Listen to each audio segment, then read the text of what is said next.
नमस्कार। पिछली कक्षाओं में हमने संधि के बारे में पढ़ा। दो समीपवर्ती वर्णों के मेल से होने वाले विकार को संधि कहते हैं। संधि के 3 भेद होते हैं: स्वर संधि, व्यंजन संधि और विसर्ग संधि। स्वर संधि के 5 भेद होते हैं: दीर्घ संधि, गुण संधि, वृद्धि संधि, यण संधि और अयादि संधि। पिछली कक्षा में हमने दीर्घ संधि के बारे में पढ़ा था। दो समान स्वरों के मेल से जहाँ दीर्घ स्वर बनता है उसे दीर्घ संधि कहते हैं, जिसके उदाहरण हैं हिमालय, देवालय, तथास्तु, गिरीश इत्यादि। आज हम गुण संधि पढ़ने से पहले संधि छेद या संधि विच्छेद के बारे में पढ़ेंगे। जिस प्रकार संधि का ज्ञान होना जरूरी है, उतना ही जरूरी है संधि विच्छेद का ज्ञान होना। संधि विच्छेद होता क्या है? जिस प्रकार दो वर्णों को मिलाने को संधि कहते हैं, उसी प्रकार दो वर्णों को अलग अलग करके दो पदों या दो शब्दों को अलग करना संधि विच्छेद कहलाता है। नियम जानने के बाद संधि करना तो आसान हो जाता है, लेकिन संधि विच्छेद करना थोड़ा कठिन पड़ता है। क्यों? आइए यहाँ समझते हैं। पहला उदाहरण मैं लेती हूँ विद्यालय। हमें विद्यालय शब्द का संधि विच्छेद करना है। हमारे पास इसके लिए मान लो 4 ऑप्शन हैं: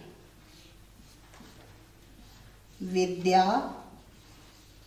प्लस लय, दूसरा ऑप्शन है विद्या प्लस अलय,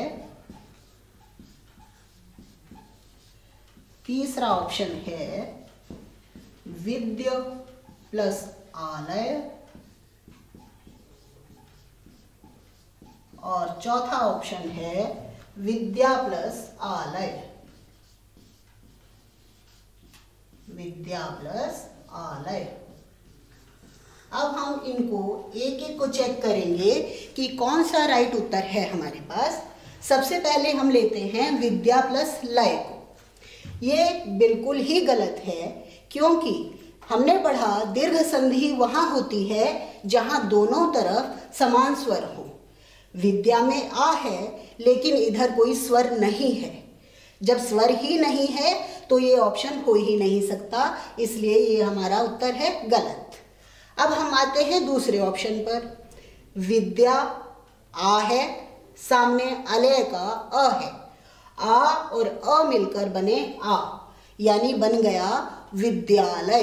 लेकिन फिर भी ये हमारा ऑप्शन गलत है। क्यों? अभी बताऊंगी। तीसरा है विद्य प्लस आलय। विद्य में अ और आलय में आ, दोनों मिलकर बने आ और बन गया विद्यालय। लेकिन यहाँ ये ऑप्शन भी गलत है। चौथा ऑप्शन है विद्या आलय। आ दोनों मिलकर बने विद्यालय। राइट आंसर है विद्या प्लस आलय। क्यों? क्योंकि हमें देखना है कि विद्यालय, विद्या आलय, विद्या का घर, विद्या का आलय। तो विद्या यहाँ ठीक था, लेकिन अलय कुछ नहीं होता। मीनिंगफुल होना चाहिए, वो शब्द सार्थक होना चाहिए, इसलिए ये ऑप्शन गलत है। यहाँ आलय ठीक था, लेकिन विद्या नहीं है, यहाँ विद्य है, इसलिए ये ऑप्शन भी गलत है। सही ऑप्शन में विद्या भी है और आलय भी है। MCQ क्वेश्चंस जितने आसान लगते हैं देखने में, उनको हल करना थोड़ा कठिन होता है। अभ्यास से ही हम कर सकते हैं। जल्दबाजी में इनका उत्तर हमें कभी नहीं देना है। अच्छी तरह से सभी ऑप्शंस को देखकर फिर ठीक करना है। अभी एक और उदाहरण लेते हैं हमने लिया हरिच्छा। इसके फिर 4 ऑप्शन हो सकते हैं हमारे पास। पहला ऑप्शन हो सकता है हरि प्लस इच्छा। दूसरा ऑप्शन हो सकता है हरी छा। तीसरा ऑप्शन हो सकता है हरी इच्छा। चौथा ऑप्शन हो सकता है हरी इच्छा। फिर हम एक एक को इसको चेक करेंगे कि कौन सा राइट आंसर है हमारा। हरी, सबसे पहले हमें पता होना चाहिए कि इस शब्द का अर्थ क्या है। हरि इच्छा, भगवान की इच्छा। तो हरि में कौन सी मात्रा आनी चाहिए? क्या हरि में छोटी ई होनी चाहिए या दीर्घ ही ई होनी चाहिए? हरि ईश्वर छोटी, हरि ग्रीन कलर की, तो इसलिए जहाँ हरि छोटी ई मात्रा है वो वाला उत्तर की संभावना ज़्यादा है। हरि मगर इच्छा नहीं इच्छा, तो इसलिए हमारा ये ऑप्शन गलत हो गया। हरि ठीक है लेकिन इच्छा बन गया, ये इच्छा नहीं है। हरि छा बिल्कुल गलत, क्योंकि सामने स्वर ही नहीं है। हरि ठीक है, इच्छा भी ठीक है, तो राइट ऑप्शन ये है हरि इच्छा। ह्रस्वी ह्रस्व ई दोनों को मिलाकर बनी दीर्घ ई, तो बन गई दीर्घ संधि का उदाहरण है ये। हरी ग्रीन कलर की इच्छा बिल्कुल गलत, तो बाकी तीन हमारे गलत थे, ये उत्तर हमारा बिल्कुल सही है। एक और उदाहरण लेते हैं। मैंने लिया साधुक्ति।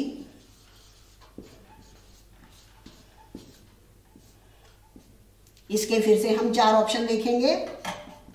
साधु प्लस क्ति। दूसरा ऑप्शन हमने लिया साधु प्लस उक्ति। तीसरा ऑप्शन हो सकता है साधु प्लस उक्ति। और चौथा ऑप्शन हो सकता है साधु प्लस उक्ति।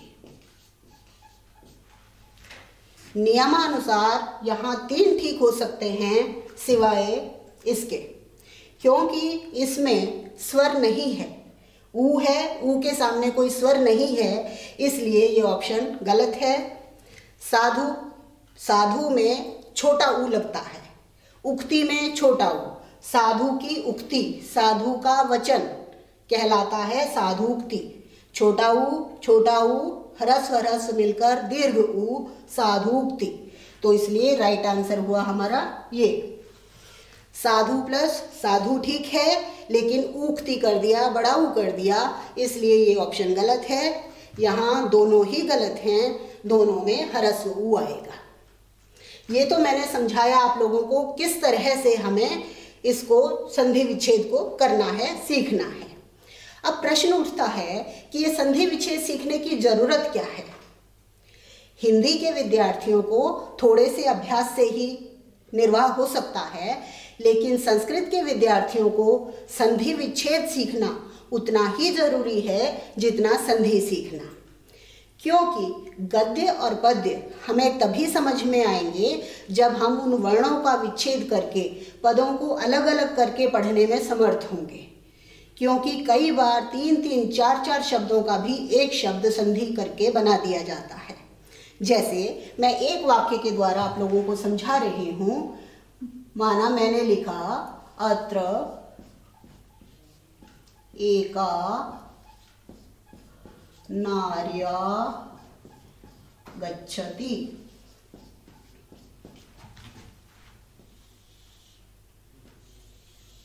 सा अत्रैव आगमिष्यति।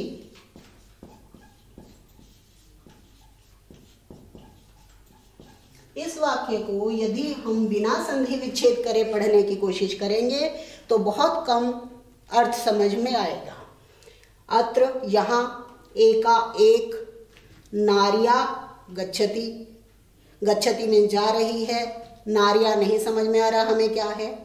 लेकिन यदि हम संधि ज्ञान रखते हैं, संधि विच्छेद करना जानते हैं, तो हम इसको पढ़ेंगे नारी आगच्छति।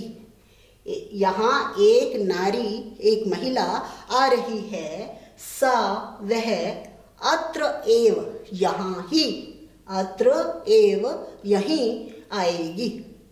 जितने भी श्लोक हैं, जितना भी गद्य है, उन सबको पढ़ने के लिए, उसके शुद्ध उच्चारण के लिए, उसका अर्थ समझने के लिए संधि विच्छेद का ज्ञान बहुत जरूरी है, जो अभ्यास से ही आएगा।